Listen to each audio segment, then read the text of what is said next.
every game more exciting, whether you're watching your team or just keeping an eye on your fantasy lineup on a Sunday. It adds just a little extra to your Sundays on the couch. Are you ready to play? Download the FanDuel app today or visit FanDuel.com to get started. That's FanDuel.com to place your first $5 bet. Cash in to get that $300 bonus, all courtesy of your friends over at FanDuel.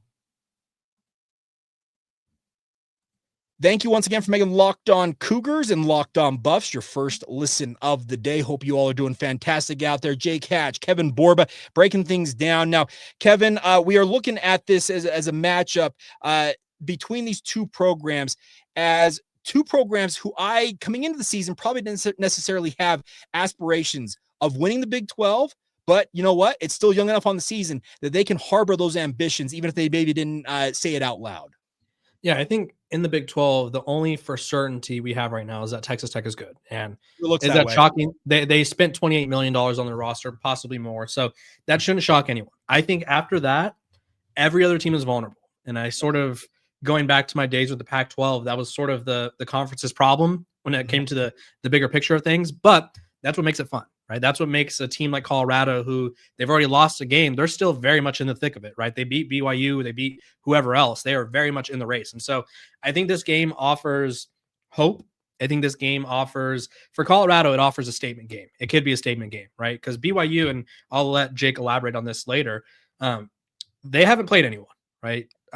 Portland State, very solid program. One of my buddies played there back in the day, but not right now. But they're G1 athletes, Jake. Yeah. But Stanford is, I mean, I still think Stanford, and this is like a random rant, but I still think Stanford's feeling that the aftershock of David Shaw stepping down. That program was not ready for anything to change, let alone try to dive into the landscape of where college football is. So they're struggling. They have a temporary coach. And then you've also played East Carolina, excuse me. They are the best team you've played thus far. So you guys are about to be tested. Colorado is looking to beat a team that's ranked, right? That's a statement win. You guys are currently viewed as the best team in the ESPN FPI in the Big 12. Like, it is a big deal to beat a ranked team, regardless of the fact that they haven't played anyone. So Jake, what does this win mean to BYU? Well, here's the thing. BYU has been using a phrase all training camp long. I think early on in the season, they want to go from what they called being good to great.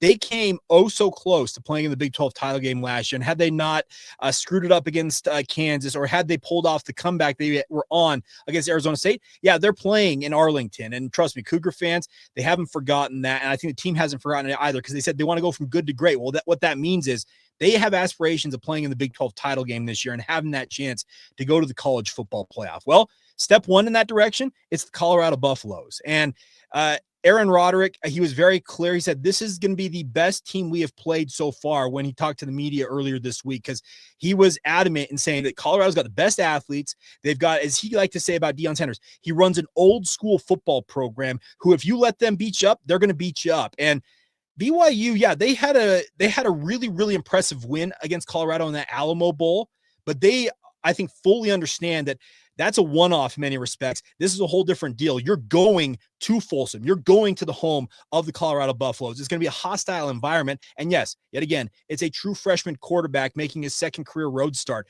I think that the stakes are pretty darn high for the Cougs. Yeah, let's peel back the onion a little bit in a way that's probably a little uncomfortable, in the sense of, like, let's talk about what each team could do. Like, what Colorado, like, you'll have to tell me what Colorado could do to win. I'll do vice versa. Because I think for BYU, it's obvious. You win the game by running the ball. You establish the run, and you control the time of possession, right? Houston, I don't know if BYU fans watched that game, but Houston had the ball in the third quarter for, I think it was almost 13 minutes. Right. For a total. So they had two drives that went about 13 minutes, and Colorado could not get off the field. And it was just constant runs down your throat. It was constant, like, little jet sweeps to keep you on your toes. And I think Colorado really needs to figure out a way to get off the field. And that's sort of been their issue. Jake, for Colorado to win this game, because in a way I do see BYU is vulnerable. And the only reason I say that is because they haven't played anyone. And I'm sure this will get clipped and it's going to stop at vulnerable. But how could Colorado beat BYU? What is the blueprint? I'm going to give you a stat that was thrown out. They have a thing called Coordinator's Corner here in Provo, where they're Greg Wrubell, the play-by-play voice. He has BYU's coordinators on each week to talk BYU football. And this was brought up with Jay Hill, who's the associate head coach as well as defensive coordinator. So, Kevin, in the 10 years that Kalani Sitake now has been the head coach of BYU, when BYU has 0 turnovers in a game, they are 34-4. When they are +1 in the margin, they're 43-8. That's 90+% of the time. If they either don't turn the ball over or are plus in the margin, they're going to win a whole lot more than they're going to lose. So I'm telling you right now, if Colorado wants to win this football game, they've got to force a guy like Bear Bachmeier into mistakes, pick him off, strip sacks, make LJ Martin or somebody fumble the football, take it away and cash those in for points. The turnover margin gets talked about so often about how much of a difference maker it is in games, but it's clear. The stats do not lie. You take care of the football, you're going to win a whole lot of football games. And that's the one thing I think Colorado needs to take advantage of. The other thing I will say for the Colorado offense, BYU struggled in the second half against East Carolina getting off the field on third downs. We're talking 3rd and 10s, 3rd and 14s. ECU found an opportunity and they started exploiting kind of the middle part of the field in that intermediate passing area. So we're talking like the 10 to 20 yard range. They found holes in BYU zone and exploited that. I'm sure BYU saw it on film. They'll be working on shoring it up, but you've got to stay on the field. If you can grind out some drives, speaking of Colorado, and cash those in for touchdowns, keep that BYU offense on the sideline. And much like Texas Tech did to Utah, we talked about Tech being the favorites in the Big 12. They wore out Utah's defense. Colorado's got to stay on the field and wear out BYU's defense, much like that, if they want to win this football game. Yeah, and that's a great point because Colorado, in the games that they've struggled this year, they have had too many drives where it's like literally 3 plays and out. Like it is just pass, now we're punting, or pass, run, now we're punting, right? And Colorado cannot have that. Caden Salter, and he found it against Wyoming. And I think it'll be interesting to see how BYU defends this, because I would also say, aside from the fact that this is the best team BYU's played, I would say he's the most mobile quarterback that BYU has played. He is at his best, one of the best dual threat quarterbacks in the country. We haven't seen him at his best consistently at Colorado, and maybe even dating back to 2023. But when he gets it going, there was a play last week where, and this was a common issue against Georgia Tech, he'd scramble out and his receivers, they just weren't on the same page. And so there's an overthrow, underthrow here, or like he's pointing, but the guy's not going. Connected with Sincere Brown, who got clocked at like 22 miles per hour, running in the touchdown. Like if he can make those off script plays in BYU, or BYU can't stop him from getting off script and like making his life hard, it'll be a long day. Well, and that's the thing. BYU's pass rush has got to get home. Jack Kelly's off to a really good start this year, but he's a linebacker. BYU needs defensive pressure from their defensive line. It's been the hallmark of what BYU lacks on defense under Kalani Sitake is the ability for defensive ends, defensive tackles, and the like to get pressure with 3- and 4-man fronts. And a program, an opportunity, I guess I should say, like Colorado, should allow them hopefully to do just that. If they don't, Caden Salter, if he gets outside the pocket, scrambles drills are no good for anybody on defense because it's mentioned, it creates all kinds of havoc out there. And that's what BYU has to avoid. So I'm with you on that. Caden Salter, they got to keep him contained if they want to win. And I will say, much improved Colorado offensive line this year. This is the best offensive line Coach Prime's had. Jordan Seaton leads all offensive tackles in pass blocking, right? Yeah. So this is a much better offensive line. But even it's like if you're a Colorado fan, you have to take some sort of like pride in like, hey, the offensive line is better. And even when the team gets to the quarterback, like Caden Salter is going to escape. So we're not going to have the task on anyone. So we're not going to have, because Cash Cleveland was the center last year for Colorado. He's now at Texas Tech, if I recall correctly. Yeah. During that Alamo Bowl, I was there in San Antonio. There was I don't remember what play it was, but Cash Cleveland was so fed up with the inability to block BYU defensively. He threw his hands up in the air and like turned around and you could tell he was so fed up with it. So that should be better news that you maybe won't see that this time when BYU and Colorado square off. We'll see how it all shakes out. But coming up next, I want to talk about an unlikely bromance that seems to be budding on both sides of the Rockies here, Kevin. Kalani Sitake and Coach Prime. It's an interesting dynamic, and we'll get into that. We'll also have our predictions for the game. We'll get to that next right here on this crossover edition of Locked On Cougars and Locked On Buffs. Today's show is brought to you by our friends over at Mazda. For those who believe it's not just about playing the game, it's about redefining it. These are the moments, or excuse me, there are the moments that do more than put points on the board. They move crowds, move culture, and keep moving the game forward. And this week's moments that moved the game forward were both Caden Salter emerging as, once again, the QB1 for the Colorado Buffaloes against Wyoming. But also, I thought what we saw the coming of age moment for Bear Bachmeyer at BYU against ECU, those are the moments that are going to stand out to both of our fan bases this week. And the best part is they continue to move forward. The hope is that both of these quarterbacks start to shine and lead their programs to respective glory. But when you follow what moves you, the unexpected is only the beginning. And just like there's more to every highlight, there's more to a Mazda vehicle. It's all courtesy of your friends over at Mazda, where they like to say, move and be moved.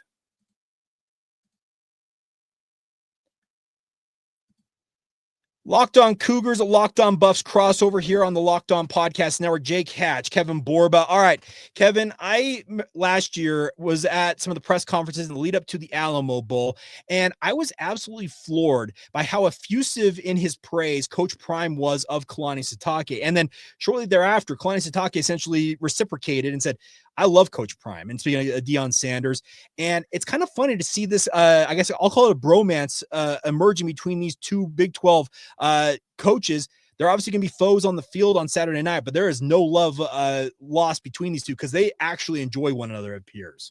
Yeah, I would say one of the biggest surprises of the Deion Sanders tenure at Colorado that has just like caught me off guard. And I didn't expect him to like be mean to coaches or anything, but like the respect, the knowledge that he has of these other programs, because obviously he coached at Jackson State for 3 years, but so he wasn't going up against them. But he comes in and he does his research. Like he knows that BYU is a program built on culture, built on love, built on like all of this passion, like put into the field. And like he understands that, and he talked about that at the Alamo Bowl. Like you had mentioned earlier, like he just raves about Kalani Sitake and the culture he's built. He just raves about how they play. And like, it kind of shocked me to see, because I don't feel like we see that enough in college coaches, where it's like, they'll be like, yeah, Jake Hatch is a good guy. And they're like, yeah, like they have a good team. Like Deion Sanders, I feel like likes to be personable about it. And that's something that players have told me about him, is like, he shocks you with how nice he is, with how intentful he is, like intentional is, excuse me. Like he gets it. And it was a pleasant surprise to see how much he like values the traditions that other programs have. Well, I think the thing about it is both of these guys, Kalani obviously leading a religiously minded institution's football program, obviously with BYU being run by the Church of Jesus Christ Latter-day Saints. There's the religion element in it, and we all know that Coach Prime, he's a God-fearing man. And I think that respect also, because these are two very religious men, I think they connect on a deeper level than just the football side of things. Kalani said earlier this week, I loved watching him as a football player. And I think every one of us who got the opportunity to watch Deion Sanders, Neon Deion, prime time during the era he played in the NFL, all love him as a football player. But I already mentioned it earlier. Aaron Roderick said that he was a fan of his, obviously, as a player as well. And Aaron, as the offensive coordinator, is going up against the Colorado defense. But he talked about the fact that what he's observed since Coach Prime took over as a head coach is he says he's an old school coach. He runs a program in an old school way. And Aaron also added that during the lead up to the Alamo Bowl, he said all of our interactions with Colorado's players, and we're talking, they had the Heisman Trophy winner in Travis Hunter, you have Shedeur Sanders, they were the talk of the town down there in San Antonio. Trust me, I was there. I saw it with my very own eyes. But he said they were super respectful. And there's a lot of times at these bowl games, the two fan bases just don't get along. The teams don't get along. I think there's a lot of mutual respect between these two programs, and it starts right at the top with their two respective head coaches. Yeah, I would say like this is how Deion opened his conference, or his press conference, on the day we recorded this, on Tuesday. I consider, and this is about Sitake, I consider him a dear, dear friend and a God-fearing man, which I adore. He's a man of standard, a man of principle, and a darn good coach and a good dude. Like, you don't hear that sort of like camaraderie in sports really ever, like, unless it's between players like after the fact. Like, it's never like, oh, we're going up against like the Celtics and the Lakers, and they're not like, hey, LeBron's a great dude. Like, it's always after the fact, right? It's never during, it's never before. And I think one that shows two guys who aren't like, we always talk about this like in life, where they're like have fragile egos, where they're like, hey, I am man enough to admit that like I think this guy's a good guy. I think he runs a great program. And I think that's really refreshing in an era where it seems like toxic masculinity is frequently winning. Well, and that's the thing about this. I think that speaking of Prime, he's got a reputation, and I think it's one that people don't necessarily understand. Yeah, there's a lot of flash. There's a lot of pizzazz. There's a lot to it, but at his core, he's a football guy. And I think that coaches like Kalani Sitake or literally any other coach out there, once you kind of get past that, I guess you want to call it a facade. You can call it that. I don't necessarily consider it a facade. It's just who Deion Sanders is. Once you get past that, you understand at his core, he loves football. He loves the game, and he coaches that same way. And I think people can respect that. Yeah, he could be very full of himself. There's that very easily with all the accolades, the success he had, he could very much be full of himself. But I think he's come off as a fairly humble guy who loves the game because he doesn't have to coach. He didn't have to coach Colorado. He loves the game and he wants to give back to a game that's given him so much. Yeah, and it's cool to see. And I think, and he did this back in his playing days. I was a little too young to watch him in his prime, but there was Deion Sanders and then there was prime time, right? Yeah. There was like two personas. And I feel like he kind of has that still in the sense where he's like Coach Prime and then Deion Sanders. So you'll see moments of prime time where he's like confident, where it's the Louis luggage thing that people love to bring up, where it's the whatever it is. Okay, the Coach Prime thing in and of itself, I think irks a lot of people. Like the fact that Colorado refers to him as Coach Prime versus calling him Coach Sanders. Yeah, I refer to him as both. I think when I'm talking about him as like the influence of Deion Sanders, I refer to him as Deion Sanders because I think there's a difference between like, regardless of what coach it is, outside of maybe Nick Saban, I think you could say like where there's not really a coach in college football where it's just like that dude is so cool. Like that guy is a literal legend. Like not a lot of coaches, and I don't want people to be like, oh my gosh, he's comparing him to Nick Saban. I'm not saying he's Nick Saban as a coach, but personality-wise, like fame-wise, like there's not many coaches that match that level of fame. And I think that's sort of the other persona he brings to the table, which helps build this program up. Well, and the other thing is he could blow off coaches like Kalani Sitake. Kalani was a really good player at BYU. Trust me, he was a fullback who was I wouldn't call him necessarily a star, but he was a team captain, a bedrock guy that Lavelle Edwards built some of his final few football teams around guys like him. But Kalani's NFL career got cut short by a back injury. He was with the Bengals, had a back injury, and never saw the field again. And he went into coaching. A guy like Prime could be like, yeah, that's great and all, but I'm going to go over here and talk to my guys. But to his credit, he respects anybody who's in the profession. He obviously, as I mentioned, really likes what Kalani is doing at BYU. And I think we can have mutual respect between the two fan bases because of that. So that brings us to this, Kevin. What do you expect in Saturday night as the Cougs and the Buffs square off in Folsom? Yeah, I think it'll be a close one. I do. I do think it'll be a better game for Colorado than they had last year. But BYU is currently favored by 6.5. I think BYU wins 24. Probably 17, I would say. I think that's sort of BYU covers then if they get the 7 points then. Right. I think BYU's whole goal is to not allow this to be a sort of shootout because I think Colorado would want this to be a shootout or like to get BYU in a situation where their freshman quarterback is throwing the ball 40 times a game. So what do you think, Jake?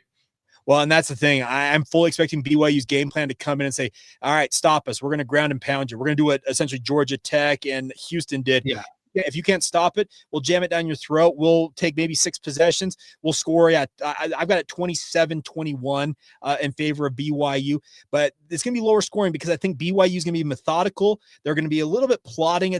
Plotting is probably the wrong term, but they're going to make sure that they take care of the football and make sure that they don't put Bear in situations that will put him at a disadvantage if at all possible.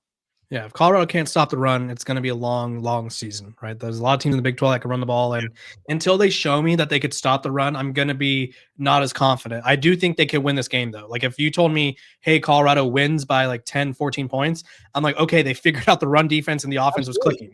But if you tell me, like, hey, they lost by 10, it's like, okay, I'm assuming BYU is running the ball. Yeah.